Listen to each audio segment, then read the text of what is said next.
www.misbahulqurantrust.com। قارئین کرام سے التماس ہے کہ اگر وہ اس کتاب میں کہیں کمی یا غلطی محسوس کریں تو ہمیں مطلع فرمائیں، ہم آپ کے شکر گزار ہیں۔ ادارے کی ترقی اور اس کے بانی محسن ملت علامہ سید صفدر حسین نجفی علی اللہ مقامہ کے درجات کی مزید بلندی کے لیے دعا کا طالب، مسئول، مصباح القرآن ٹرسٹ، لاہور، پاکستان۔ مومنین سے درخواست ہے کہ اہلیہ اور سید محمد باقر گردیزی مرحوم اور سید جاوید رضا گردیزی مرحوم کے لیے ایک بار سورہ حمد اور 3 مرتبہ سورہ اخلاص کی تلاوت فرما دیں۔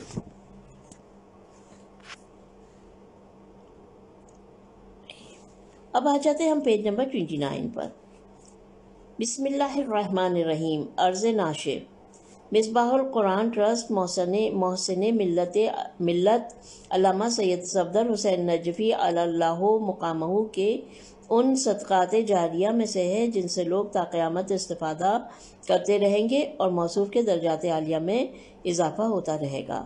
مصباح القرآن ٹرسٹ نے تراجم اور تفاسیر قرآن سے کام شروع کیا اور پھر ہر وہ کتاب جس کی ملت کو ضرورت تھی شائع کی، اور انشاءاللہ العزیز شائع کی جاتی رہے گی۔ قرآن و اہل بیت علیہم السلام کی تعلیمات کو عام کرنا اور انہیں گھر گھر پہنچانا ہمارے ادارے مصباح القرآن ٹرسٹ لاہور کا پہلے روز سے ہدف رہا ہے۔ اس سلسلے میں دسیوں علمی کام جو علماء کرام کی تالیف و تصنیف اور ترجمے کی صورت میں منظر اور مشہود ہیں، ان میں حضرت آیت اللہ العظمیٰ ناصر مکارم شیرازی دامِ ظلہ کی تالیف شدہ تفسیر نمونہ، تفسیر پیام قرآن سر فہرست ہے۔ ادارہ حاضہ نے چاہا کہ حضرت آیت اللہ العظمیٰ ناصر مکارم شیرازی دامِ ظلہ کی شرح نہج البلاغہ پیام امیر المومنین علیہ السلام کا ترجمہ پیش کیا جائے، اگرچہ خود حضرت آیت اللہ ناصر مکارم شیرازی دامِ ظلہ نے مجھے اجازت دی تھی۔ یہاں ممنون احسان ہے حجت الاسلام والمسلمین الحاج السید ذوالقدر رضوی دامِ عزہ، وکیل اور نمائندہ آقائے مکارم شیرازی برائے لندن، ان کے جن سے تحریری اجازت حاصل کر کے ترجمہ کیا گیا ہے۔ امید ہے انشاءاللہ ممکنہ طور پر جلد تمام جلدوں کو پیش کیا جائے گا۔ یاد رہے کہ مصباح القرآن ایک خود مختار ادارہ ہے۔ اس کے بانی مرحوم حجت الاسلام والمسلمین علامہ سید صفدر حسین نجفی تھے۔ انہوں نے اس ادارے کا ایک الگ ٹرسٹ تشکیل دیا جو اول دن سے اخراجات کا خود انتظام کرتا ہے۔ ادارہ مصباح القرآن ٹرسٹ حجت الاسلام والمسلمین مولانا سید شہنشاہ حسین نقوی دامِ عزہ کا تہہ دل سے ممنون ہے کہ انہوں نے شرح نہج البلاغہ کے ترجمے کی نگرانی کے فرائض از خود انجام دیے۔ نیز ان کے ادارے باب العلم دارالتحقیق کا بھی ممنون ہے کہ انہوں نے کتاب حاضہ کی اشاعت کی اجازت دی۔ بحمد اللہ مولانا سید شہنشاہ حسین نقوی کی ہمہ جہت گراں قدر خدمات کے حوالے سے 4 منتخب مصرے یہاں پیش کر رہا ہوں۔ یہ بہترین منقبت محترم جناب ڈاکٹر دھرمندر ناتھ دہلوی نے بارگاہ حضرت مرتضوی میں خلوص دل سے کہی تھی۔ اچھا، مجھے لگ رہا ہے کہ یہ پیجز جو ہے نا 28 والا 29 پہ آ گیا ہے اور 29 28 پہ، کیونکہ شعر تو اب آیا، اور جب ہم نے پیج نمبر 28 کر کے پڑھا تھا تو وہ شعر جو ہے وہ آدھا سا، مجھے بھی لگ رہا تھا کہ یہ آدھا سا بیچ میں آ گیا ہے، تو اب یہ ہم دوبارہ سن لیتے ہیں کہ وہ یہ ہے کہ نازا ہوں میرے دل میں عقیدت علی کی ہے، دراصل مجھ پہ یہ بھی عنایت علی کی ہے، ہر وقت جان گزی ہے دل میں یہی خیال، خدمت جو ہے سماج کی خدمت علی کی ہے۔ اور اس کے آگے پھر یہی آگے جو ہم نے پڑھ چکے ہیں آلریڈی کہ اللہ رحمان و رحیم ہم سب کو مولا کائنات حلال مشکلات حضرت مولا علی مرتضیٰ علیہ السلام کی خدمت میں ہمیشہ مصروف و مشغول رکھے کہ یہی ہماری زندگی ہے۔ مصباح القرآن کی تمام کتابیں آپ کے استفادے کے لیے انٹرنیٹ پر موجود ہیں، جن کا مطالعہ اس ویب سائٹ پر آپ کر سکتے ہیں۔ یہ ویب سائٹ بھی ہم نے بتائی تھی www.misbahulqurantrust.com۔ پھر اس کے بعد قارئین اکرام سے التماس ہے کہ وہ اس کتاب میں کہیں خامی، تو ہمیں خامی غلطی ابھی تک 2 جگہ پہ ملی ہے کہ پیجز جو ہے نا ان کی بائنڈنگ میں پیجز کو جا کے پیچھے ہو گئے، یا پرنٹنگ میں، بلکہ پرنٹنگ میں ہوا ہے ایسا کہ جو 29 پہ متن ہونا چاہیے تھا، یعنی اختتام جہاں پہ اس عرض ناشر کا ہو رہا ہے، اور عرض ناشر شروع ہونا چاہیے تھا 28 سے، 29 پہ ختم ہونا چاہیے تھا. تو ہوا یہ ہے کہ عرض ناشر کا جو بقیہ حصہ تھا وہ 28 پہ آ گیا اور شروع یہ 29 سے ہو رہا ہے. قارئین اکرام سے التماس ہے کہ وہ اس کتاب میں کہیں خامی، کمی یا غلطی محسوس کریں تو ہمیں مطلع فرمائیں. ہم آپ کے شکر گزار ہیں ادارے کی ترقی اور اس کے بانی محسن ملت علامہ سید صفدر حسین نجفی علی اللہ مقامہ کے درجات کی مزید بلندی کے لیے. دعا کا طالب مسئول مصباح القرآن، لاہور، پاکستان. پھر اس کے بعد مومنین سے درخواست ہے، اور یقیناً ہم سب لوگ یہ فاتحہ ضرور پڑھیں گے، تلاوت کریں گے جب یہ ریڈنگ کمپلیٹ ہو جاتی ہے. تو مومنین سے درخواست ہے کہ اہلیہ و سید محمد باقر گردیزی مرحوم اور سید جاوید رضا گردیزی مرحوم کے لیے ایک بار سورہ حمد اور 3 مرتبہ سورہ اخلاص کی تلاوت فرما دیں. اب ہم آگے ہیں پیج نمبر 30 پر، جہاں پر خطاطی کی ہوئی ہے اور لکھا ہوا ہے بسم اللہ الرحمن الرحیم. Page number 31. یہاں پر خطبہ نمبر 21 شروع ہو جاتا ہے.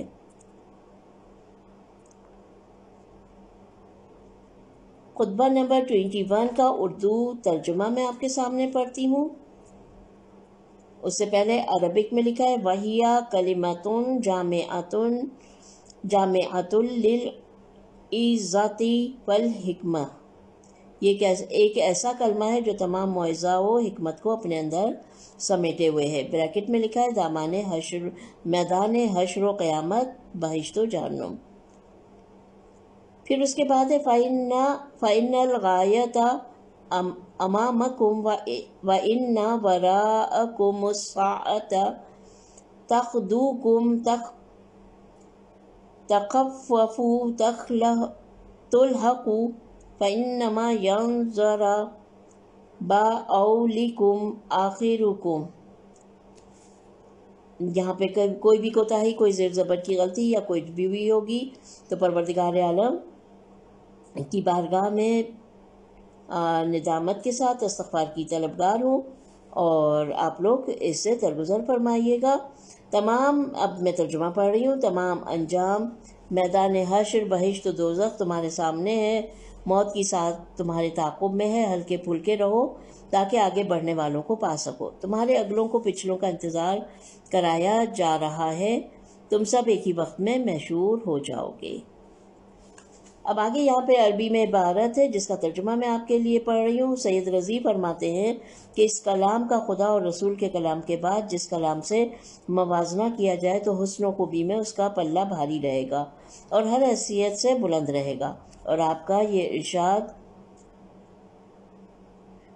تخففوا تلحقوا، اس سے بڑھ کر تو کوئی جملہ سننے میں ہی نہیں آیا جس کے الفاظ کم ہوں اور معنی بہت زیادہ ہوں. لہٰذا اللہ اکبر، اس کلمے کے معنی کتنے بلند اور اس حکمت کا سرچشمہ کتنا صاف و شفاف ہے کہ تشنگان علم و حکمت کو سیراب کرتا ہے. ہم نے اپنی کتاب خصائص میں اس فقرے کی عظمت اور اس کے معنی کی بلندی پر روشنی ڈالی ہے. Page number 32. شرح و تفسیر. ہلکے پھلکے ہو جاؤ تاکہ منزل تک پہنچ جاؤ. نہج البلاغہ کے 167ویں خطبے کا یہ جملہ کچھ فرق کے ساتھ اس خطبے کے ضمن میں بیان ہوا ہے. سید رضی رحمۃ اللہ علیہ کے اس کلام سے استفادہ ہوتا ہے کہ امام نے اس کو اپنی خلافت کے آغاز میں بیان فرمایا، مگر کتاب مطالب الصول کے مطالعے سے استفادہ ہوتا ہے کہ یہ خطبہ 20ویں خطبے اور انہی مطالب کا تسلسل ہے، اور یہ احتمال بھی موجود ہے کہ ان 3 خطبوں کو امیر المومنین علیہ السلام نے ایک ساتھ بیان فرمایا ہو، پھر بعد میں 3 حصوں میں تقسیم کر دیا گیا ہے. بہرحال خطبے کا یہ حصہ چند جملوں سے زیادہ نہیں ہے. سید رضی رحمۃ اللہ علیہ کی گفتگو میں یہ خدا اور رسول کے کلام کے علاوہ ہر کلام سے کس قدر گہرا، پرمعنی اور شفاف ہے اور سب پر سبقت لے جائے گا. سچی بات بھی یہی ہے. یہ کیسی فصاحت و بلاغت ہے کہ چھوٹے چھوٹے جملوں میں اس قدر بلند حقائق بیان ہوتے ہیں. حضرت امیر المومنین علیہ السلام لوگوں کو پہلے ہی خطبے میں قیامت کے مسئلے کی طرف اور عدالت الہیہ کے کٹہرے کی طرف اور اس طریقے سے ان کو اپنی خلافت کے دوران پیش آنے والے حالات میں بڑی ذمہ داریوں کی طرف متوجہ فرماتے ہیں اور ہر قسم کی منافقت سے دوری اور تخریب کاری اور اختلافات سے بچانے کی کوشش کرتے ہیں، اور فرماتے ہیں یقیناً منزل قیامت، یعنی بریکٹ میں لکھا ہوا ہے قیامت کے برپا ہونے بہشت اور دوزخ تمہارے سامنے ہے اور موت کی گھڑی تمہارے پیچھے ہے، وہ تمہیں لے کر ساتھ چل رہی ہے۔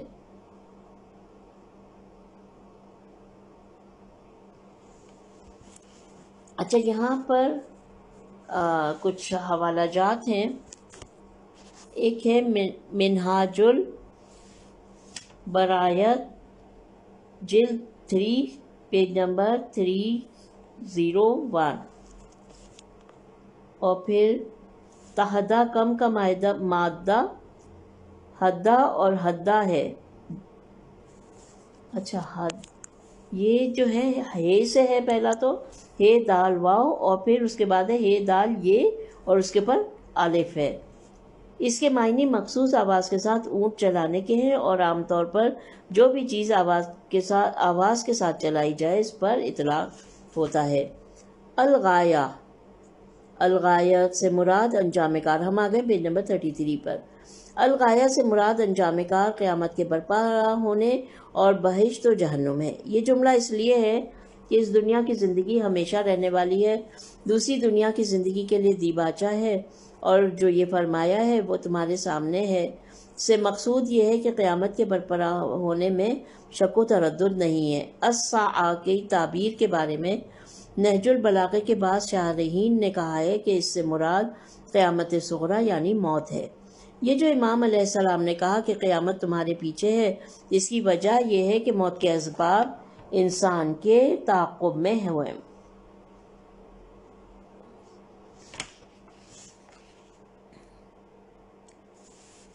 موت اس کا بچپنے سے جوانی اور جوانی سے بڑھاپے اور بڑھاپے سے زندگی ختم ہونے تک پیچھا نہیں چھوڑتی۔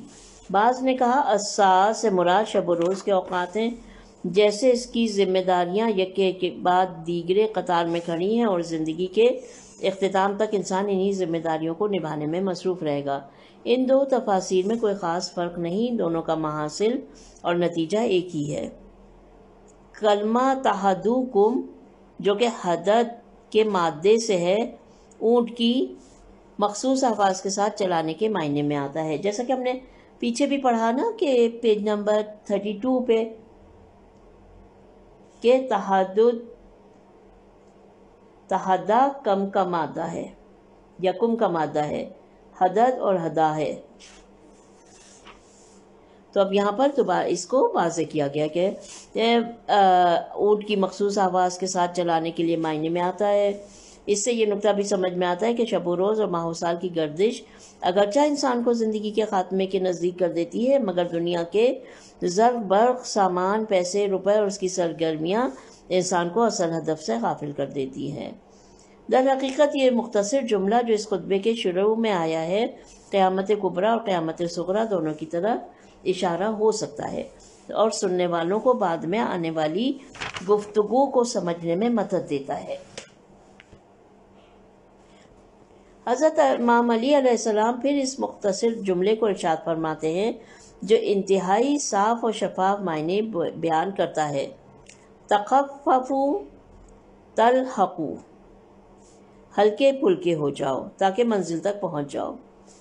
جب کبھی کوئی کاروان راستہ چلتا ہے اور جو گروہ اس میں شامل ہیں اور سامان سے لدے ہوئے ہیں، وہ کارواں کے ساتھ راستے کے پیچ و خم اور کھائیاں عبور کرنے سے رہ جاتے، اور قافلہ ایک نفر یا چند نفر کے انتظار میں اس جگہ پر زیادہ دیر ٹھہر بھی نہیں سکتا ہے، بس اہل قافلہ کو چھوڑ کر چل دیتا ہے۔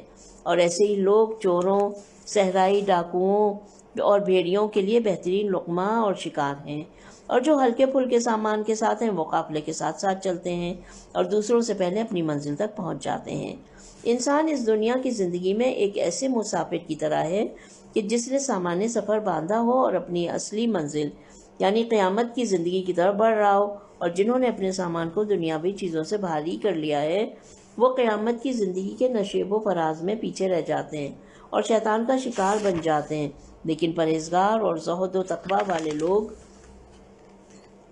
جنہوں نے اپنی زندگی کو دنیاوی چیزوں سے میلا نہیں ہونے دیا، وہ قیامت کے پیچ و خم راستوں اور کھائیوں کو جلدی سے طے کر لیتے ہیں اور ہمیشہ کی سعادت پا لیتے ہیں۔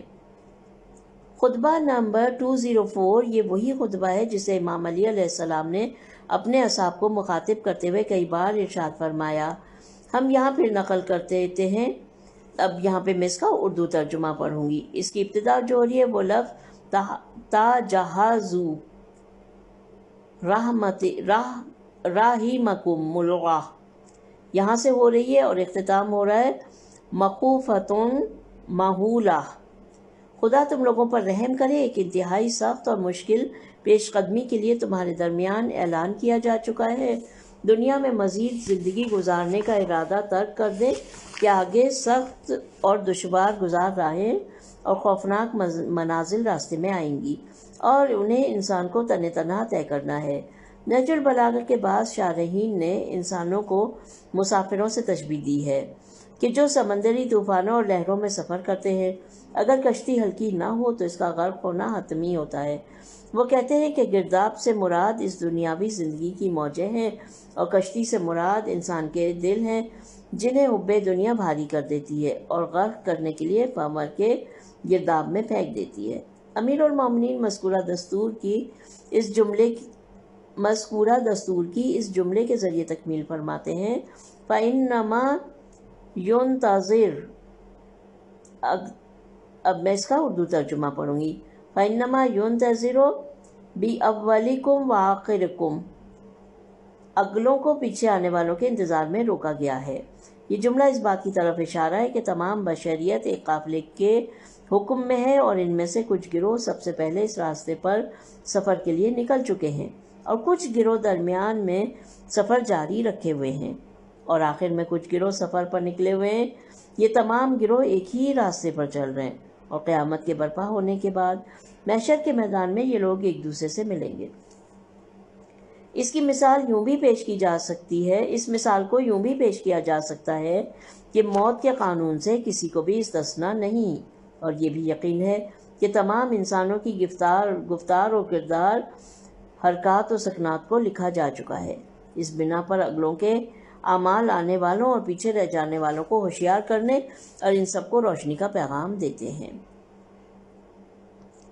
پیج نمبر 35 نقطہ بھاری بوجھ والوں کی حالت ذات۔ انسانی گروہ کی بدبختی اور شکست کے اہم ترین عوامل میں وہی چیزیں ہیں جن کی طرف مختلف جملوں میں اشارہ ہوا، یعنی انسان اپنی دنیاوی سادہ زندگی کو ایسے کاموں سے جن کی ہرگز کوئی ضرورت نہیں تھی ان کے ذریعے آخرت کے سامان کو بھاری کر دے۔ فرض کریں ایک مسافر ایک دن کے سفر کے لیے اپنے ساتھ کچھ روٹیاں، کچھ مقدار نمکو پھل اپنے حساب سے لیتا ہے اور ایک رومال میں باندھ کر سفر کے سامان میں رکھ دیتا ہے۔ اس کے برعکس ایک اور مسافر کو فرض کریں جو اپنے ساتھ سالن، کھانے پینے کی کئی تھیلیاں اور مٹھائیوں کے کئی ڈبے اور میوہ جات کی ٹوکریاں اسی ایک دن کے سفر کے لیے لے کر چلتا ہے۔ یہاں دیکھنا یہ ہے کہ پہلا مسافر آرام و راحت سے سفر کی منزلیں طے کرتا ہے یا دوسرا۔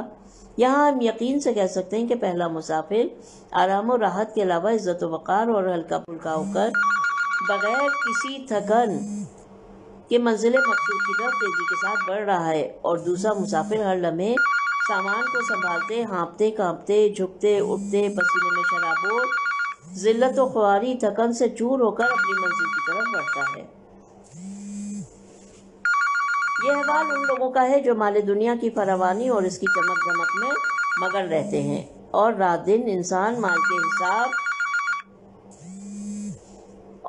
کتاب اور اس کی حفاظت کی فکر میں دنیا و مافیا سے بے نیاز ہو کر غرق رہتا ہے، جس کی وجہ سے نہ اسے خدا یاد آتا ہے اور نہ قیامت کی فکر رہتی ہے، بلکہ اس کے ساتھ دنیا کا آرام و راحت بھی اس سے چھن جاتا ہے۔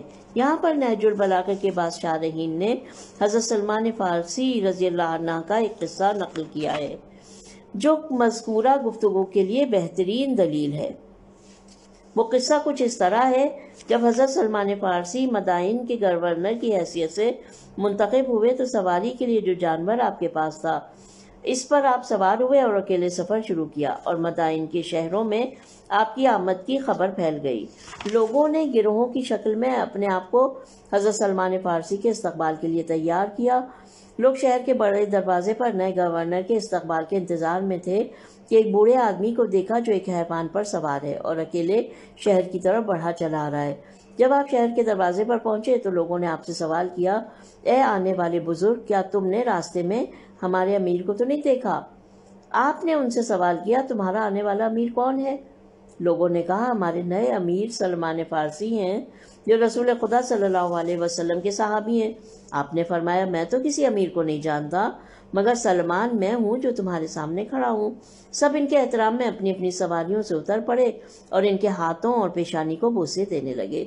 اس کے بعد بہترین سواریاں پیش کی گئیں اور التماس گزار ہوئے ان سواریوں میں سے کسی سواری پر ہو جائے۔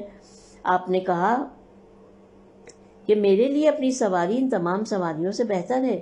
یوں شان و شوکت کے ساتھ شہر میں داخل ہوئے۔ جب شہر میں داخل ہوئے تو انہوں نے مشورہ دیا، یہاں سے سیدھے دارالامارہ گورنر ہاؤس چلے۔ حضرت سلمان فارسی نے کہا کہ میں نے تم لوگوں سے کہا ہے کہ میں تمہارا امیر نہیں ہوں، تو میں دارالامارہ یعنی گورنر ہاؤس کیا کرنے جاؤں؟ اچھا، اب یہاں پر جو ڈیٹیل دی گئی ہے حاشیے میں، یہ بات یاد رہے کہ اس وقت مدائن کی پوری حکومت میں یا مدائن کے بعض بڑے حصوں میں ایرانیوں کی آبادی تھی اور مدائن کی گورنری کے لیے حضرت سلمان فارسی کا انتخاب نہایت مناسب اور صحیح تھا، کیونکہ اس سے وہاں کے ایرانیوں کو ایک ایرانی کے وسیلے سے اسلام میں واقعی کی طرف بلانے اور قبول کرنے میں بہت مدد ملی۔ ہم آ جاتے ہیں پیج نمبر 37 پر۔ انہوں نے بازار میں ایک دکان کرائے پر لے کر اسے حکومت کا مرکز اور عدالت گاہ بنا دیا اور ان کے پاس جو چیزیں تھیں وہ اس میں رکھ دیں۔ ان کے پاس بچھا کر بیٹھنے کے لیے ایک چھوٹی سی دری، وضو کرنے کے لیے ایک لوٹا اور راستے میں کام میں لانے کے لیے ایک چھڑی تھی۔ حضرت سلمان فارسی کی حکومت کے دنوں میں مدائن میں زبردست سیلاب آیا اور شہر کے بڑے حصے میں پانی بھر گیا۔ ہر طرف سے لوگوں کے شور و غل سنائی دینے لگے۔ ایک گروہ چیخ رہا ہے کہ ہمارے بچے کیا ہوئے، ہمارے خاندان والے کس عذاب میں گرفتار ہو گئے، ہمارے مال و متاع پر کیا آفت آ گئی۔ سلمان فارسی نے بچھانے کی وہی دری کندھے پر رکھی، پانی کا لوٹا اور چھڑی سنبھالی اور ایک بلندی پر جا کر بیٹھ گئے اور اس کے بعد کہا،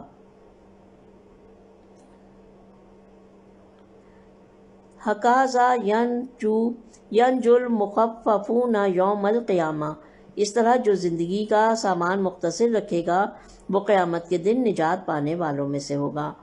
حضرت سلمان فارسی وہ ہستی ہیں جنہوں نے جنگ احزاب میں لشکر اسلام کی نجات کے لیے ایک بہترین اور خصوصی تدبیر پیش کی۔ ایسا نہ تھا کہ وہ ان مخصوص حالات میں لوگوں کے مسائل سے غافل رہیں۔ ان کا مقصد یہ تھا کہ مدائن کے دارالحکومت میں رہنے والے اس وقت کے ایرانی لوگ دولت و ثروت اور جاہ و حشمت پرستی کو چھوڑ کر باہر نکل آئے۔ انہیں مال و دولت کی چمک دمک میں ڈوبی ہوئی زندگی کے انجام سے خبردار کرنا چاہتے تھے کہ اس قسم کی گھناؤنی زندگی گزارنے کی وجہ سے کسی بڑی مصیبت میں گرفتار ہونے اور اس کے برے انجام سے آگاہ کریں۔ یہ وہی باتیں ہیں جو حضرت امام علی علیہ السلام نے مذکورہ خطبے میں دو نہایت مختصر اور جامع جملوں میں بیان فرمایا، تخففوا تلحقوا، ہلکے پھلکے ہو جاؤ تاکہ منزل تک آسانی سے پہنچ سکو۔ یہاں سے ہم کلام سید رضی رحمۃ اللہ علیہ کی طرف چلتے ہیں جو انہوں نے اس خطبے کے بعد ذکر کیا ہے۔ فرماتے ہیں، امام کی یہ گفتگو خدا اور رسول کے کلام کے بعد سب سے بہتر اور برتر گفتگو میں شمار ہوتی ہے اور اس سے رہنمائی ملتی ہے، خصوصاً جملہ تخففوا تلحقوا ایسا کلام ہے کہ اس سے مختصر اور معنی اور مفاہیم سے پر جملہ نہ سنا گیا اور نہ دیکھا گیا ہے۔ کیا گہرا اور عمیق جملہ ہے اور کیا معنی اور مفاہیم سے پر اور حکمت آمیز جملہ ہے۔ اس کلام سے حکمت والوں کی تشنہ روحوں کو سیراب کیا جا سکتا ہے۔ اس کلام کی اہمیت اور عظمت کے بارے میں کتاب خصائص میں بھی بحث کی گئی۔ خداوند عالم کا شکر ہے، اس کی دی گئی توفیق سے ہم نے خطبہ نمبر 1 کی تشریح کی ریڈنگ مکمل کر لی ہے الحمدللہ۔